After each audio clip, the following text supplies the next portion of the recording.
Hey guys, welcome back to high flyer. আমি শ্যাম। কেমন আছো তোমরা সবাই? আশা করি সবাই ভালো আছো। আর আজকে আমরা যে ইসলামিক ভিডিওটা দেখব সেটা আমার কাছে নতুন একদমই। প্রথম আমি এই টপিকটা নিয়ে কোনো ভিডিও দেখব, এর আগে কোনোদিন এই নিয়ে আলোচনা শুনিনি।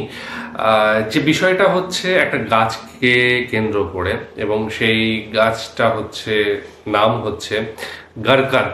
তো গরকদ কি গারকাদ, হ্যাঁ গারকাদ গাছ। তো এটার একটা গোপন রহস্য রয়েছে।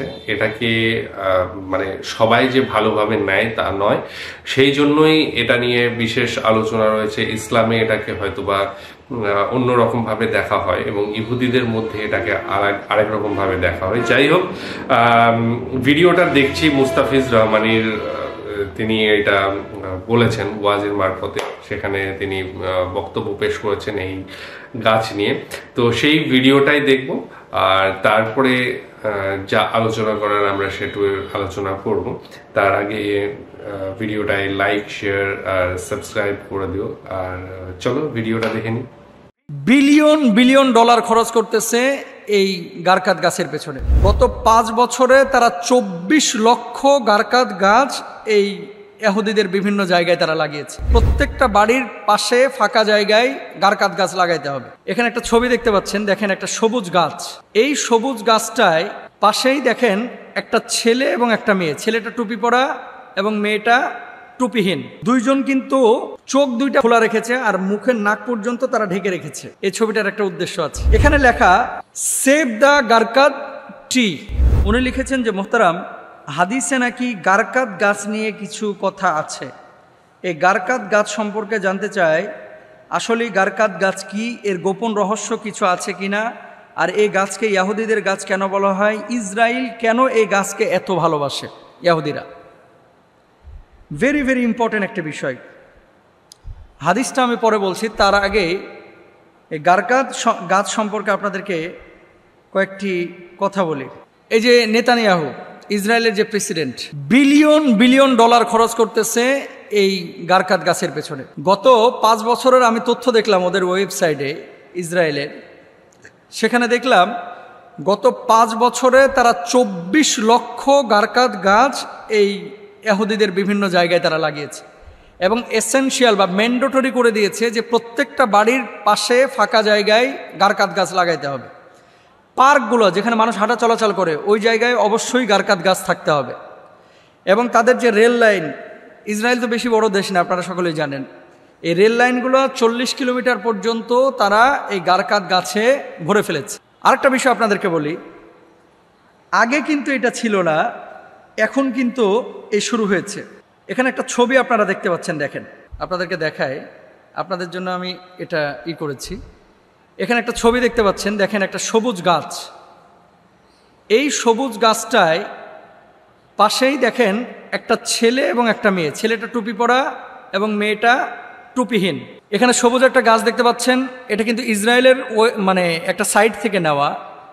এই যে সবুজ গাছটার নিচে একটা ছেলে টুপি পরা, একটা মেয়ে টুপি ছাড়া, দুইজন কিন্তু চোখ দুইটা খোলা রেখেছে আর মুখের নাক পর্যন্ত তারা ঢেকে রেখেছে। এই ছবিটার একটা উদ্দেশ্য আছে।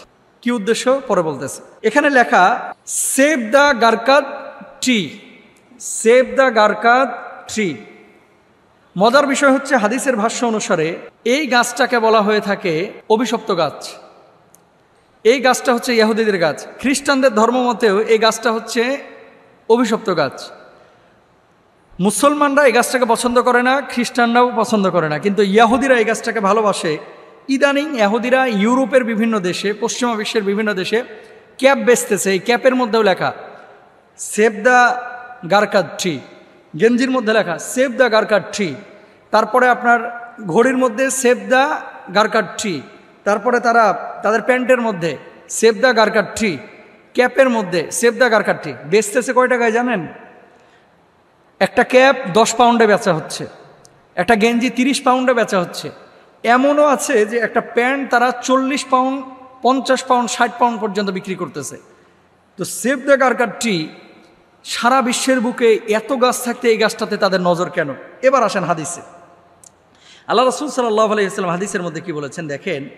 রাসূল আকরাম সাল্লাল্লাহু আলাইহি ওয়াসাল্লামের একটি হাদিস, যে হাদিসটি হযরতে আবু হুরায়রা রাদিয়াল্লাহু তাআলা আনহু থেকে বর্ণিত, লা তাকুমুস সাআ হাত্তা ইউকাতিলুল মুসলিমুনা আল ইয়াহুদা ফায়াকতুলুহুমুল মুসলিমুনা হাত্তা ইয়াহতাবিয়াল ইয়াহুদ মিন ওয়ারাইল হাজার ওয়াশ শাজারি ফায়াকুলুল হাজারু ওয়াশ শাজার ইয়া মুসলিমা ইয়া আব্দুল্লাহ হাদা ইয়াহুদিয়ুন খলফি ফাতাআলা ফাকতুলহু ইল্লাল গারকাদ ফাইন্নাহু মিন শাজারিল ইয়াহুদ।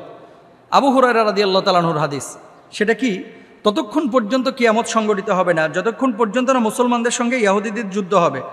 মুসলমানগণ তাদেরকে হত্যা করবে, ফলে তারা পাথর বা গাছের পেছনে লুকিয়ে থাকবে।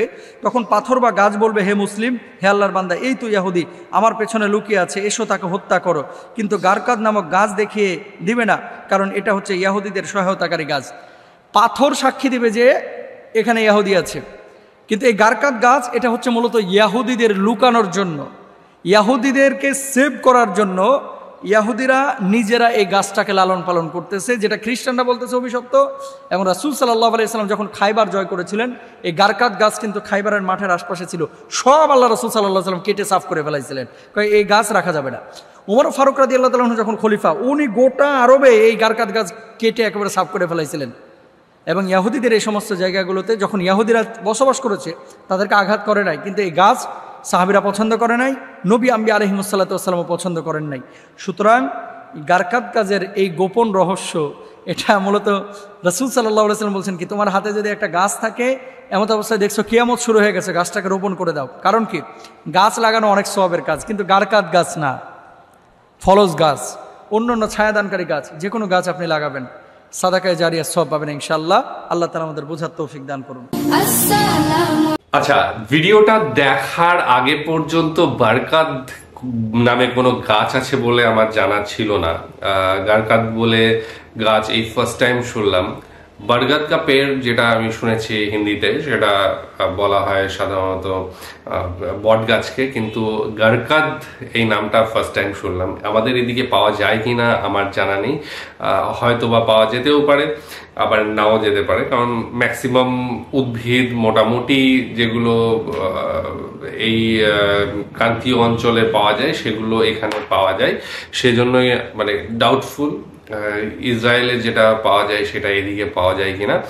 এবার ঘটনা হচ্ছে যে এই গাছকে অনেক সময় ইহুদি গাছও বলা হয়। যেটুকু দেখলাম তাতে ঝোপ জাতীয় উদ্ভিদ, যেখানে লুকানোটা অনেকটা সহজ হয়ে যায়, যার জন্যই আমার মনে হয় এই গাছকে মানে ইহুদিরা তাদের নিজেদের গাছ করে নিয়েছে। এবং ইসলাম থেকে বা কোরআনে বা হাদিসে এটাকে অপবিত্র মানা হয়েছে, কারণ বলা হয়েছে যে কিয়ামতের সময় ইহুদি এবং মুসলিমদের যে যুদ্ধ হবে, সেখানে যখন ইহুদিরা লুকানোর চেষ্টা করবে বিভিন্ন জায়গায়, তখন গাছ সহ পাথর সবাই বলে দেবে যে মানে একজন ইহুদি আমার পিছনে লুকিয়ে রয়েছে। কিন্তু একমাত্র একটা গাছ যেটা সে বলবে না, সেটা হচ্ছে গারকাদ। গারকাদ কখনোই বলবে না যে আমার পিছনে বা আমার ভিতরে লুকিয়ে রয়েছে একজন ইহুদি। অন্যান্য গাছেরা বলবে, কিন্তু গারকাদ কখনোই বলবে না, যার জন্যই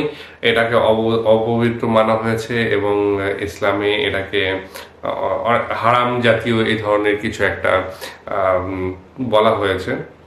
তাছাড়া গাছ লাগানো অবশ্যই আমার তো মনে হয় সব দিক থেকেই ভালো, এবং সেটা বলাও রয়েছে মানে হাদিসে বা অন্যান্য কোথাও হয়তো বা বলা রয়েছে, যেটা উনি বললেন যে গাছ লাগানো অবশ্যই ভালো, গাছ লাগানো পুণ্যের জিনিস। এবং অবশ্যই মানে পৃথিবীতে বাঁচতে গেলে গাছকেও বাঁচতে দিতে হবে এবং গাছ লাগাতেও হবে, না হলে আমাদের মানে জীবন টিকে থাকা অসম্ভব হয়ে যাবে। তারপরে তো ধর্মযুদ্ধ তো অনেক পরে, ঠিক আছে। আগে গাছ যদি না থাকে, অক্সিজেন যদি না থাকে, সেই সমস্ত যুদ্ধ আমরা করার জন্য বেঁচে থাকবো না। তো আগে গাছকে সংরক্ষণ করতে হবে, বাকি পরে দেখা যাবে। তো যাই হোক, ভিডিওটা বেশ ভালো লাগলো, প্রথম যেহেতু শুনলাম, এবং নতুন একটা তথ্য আমার যে ইনফরমেশন বক্স রয়েছে সেখানে ঢুকলো। আশা করি আবার নতুন কিছু দেখব এই গাছ সম্বন্ধে বা অন্যান্য কিছু সম্বন্ধে। তোমাদের যদি ইন্টারেস্ট থাকে তাহলে তোমরা আরো নতুন নতুন কিছু লিঙ্ক পাঠাতে পারো, সেগুলো আমরা নিয়ে আসবো। আজকের ভিডিও কেমন লেগেছে জানিও, আর বিশেষ কিছু নয়, আজকে এখানে শেষ করছি। অন্যদিন আবার আসছি অন্য কিছু নিয়ে, ততক্ষণের জন্য স্টে টিউনড।